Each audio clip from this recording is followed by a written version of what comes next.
Hey gamers, today we're going to look at Century, a new world. Let's check it out.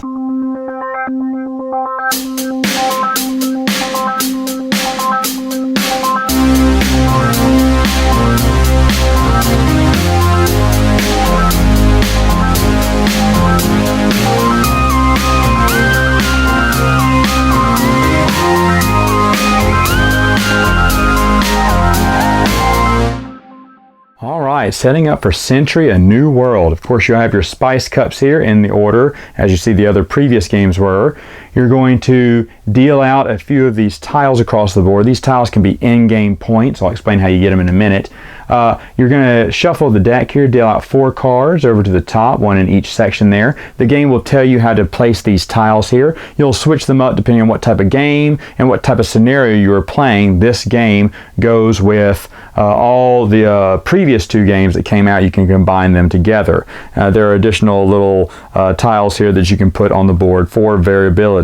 Each player will get a worker board. They'll start with 6 little tiny meeples of their color, and the first player will get 3 yellow cubes. Second and third player will get 4 yellow cubes, and fourth player, if there is one, gets 3 yellow cubes and a red cube. After that, you'll put out these little tokens covering these little areas, these wooded areas here. The game will basically show you how to set this up. Now, on your turn, basically, this is just worker placement. And you're going to be placing 1, 2, 3 meeples on the board by the numbered, associated with the number here on the board, and you're going to get that reward. So either certain type of cube or trading certain types of cubes for other colors. Or, if you want to, you can either come up here, place 1 or 2 or 3, and claim one of those cards. To claim that card, basically you're just paying that resource, and you're collecting in your hand. Now, these cards will also give you additional bonuses in the game.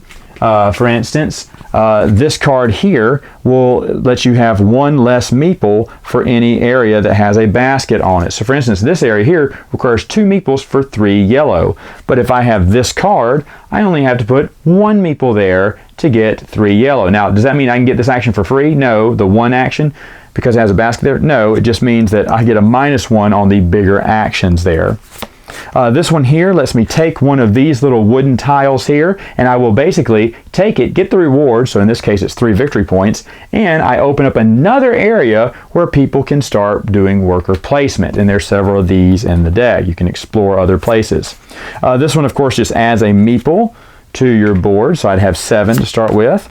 This one, if you go to certain areas with this icon on it, I will also get a plus, red cube, and there's tons like this that give you a plus yellow cube and stuff like that. So those are the different types of cards that you could see in the game. Now, in addition to that, you can also grab one of these little wooden tokens here. These are in-game victory points. They're very self-explanatory, and you can look at the rule book if you don't understand it. But sometimes it'd be like, hey, for every 2 meeples at the end, you get 1 victory point. What you're going to do is you're going to place these here. So you're going to have a maximum of 3. Some of them show these type of icons, either all 3 of them, or maybe just a mix and match of 2 of them. Sometimes there'll be 2 of the same. What that means, if you look back at the cards I just showed you, they have icons at the top. So this is almost like set collection too. So sometimes, depending on what in-game bonus points you'll get, you're looking for particular cards up here so you can get those in-game points. So for every hammer, bag, and Dreamcatcher I'll get 4 victory points. So maybe those are the cards I want to start looking for as they roll out. Now, as you're placing meeples on the board, there's 2 ways to get them back. So for instance, how would you get them back? Well, if another player wanted to play in that area, they'd have to pay 1 plus meeple to that area. So in this case, they'd have to pay 2 meeples, therefore booting me out and back into that player's board to be reused again. Now, if no one's done that, then on my turn, instead of placing meeples, I can recall all of my meeples to my board, and that would be my turn. And so basically that's kind of how it works there. Now, the game keeps going until someone's collected 8 cards. Then you finish out the round, and then you add up all the victory points on the cards, add how many victory points you have and tiles on the board or that you have over here, and of course whoever has the most points wins. Now I should also mention this game is fully compatible to be mixed in with any 1 or 2 of the previous games here, Century Spice Road and Eastern Wonders. They even have a setup for all 3 games at once, even though I'm not going to show you that in this video. Final thoughts. What do I think about the game? Well, here we are, finally at the end of a trilogy. In fact, on the board right there it says the end. This was one that I've been waiting for quite some time because I heard it was going to be about worker placement, and I love worker placement games. And yes, it delivered. It's a fantastic game on its own. Now, sadly, I haven't played this combined with any of the other games in this series, and I want to. I really do. How do I feel about it overall? Out of all 3 games, oddly enough, this may be my least favorite. It's not a bad game. Let me reiterate. I love this game. I think it enhances Century as a series. But looking at all 3 games, this is weird. I think I like Eastern Wonders the best, which seems to be the most unpopular one, and wouldn't I go and pick the most unpopular one, but I don't think like everyone else too.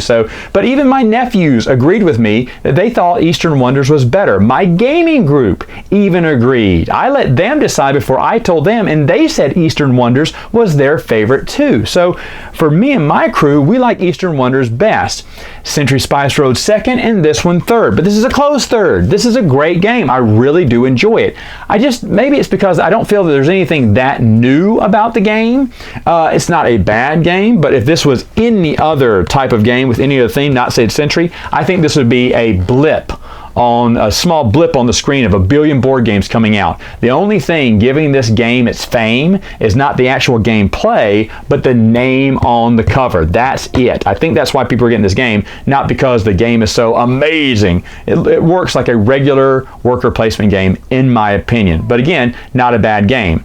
Again, I haven't played it with all the expansions together, but I'd love to see it.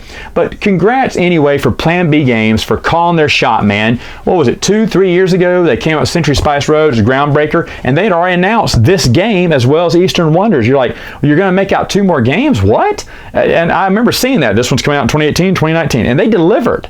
They delivered. They created 3 separate different games that all share the same theme, have some similarities. Like I said, the player colors here match the player colors in the other games. The spice is all the same as well. Some of the themes, like the cups, are the same too. And they did a great job. And does this enhance, like I said, the Century series as a whole for me? Indeed it does. But again, it's my least favorite at the same time. That is so weird to say. So is it worth your time? Yes. If you love Century Spice Road, you should get it. If you don't like the other 2, and you like worker placement, maybe you should give this a try. Maybe it's worth your cup of tea. Anyway, I am rambling. So I'm going to cut it off here and say, until next time, gamers, game on.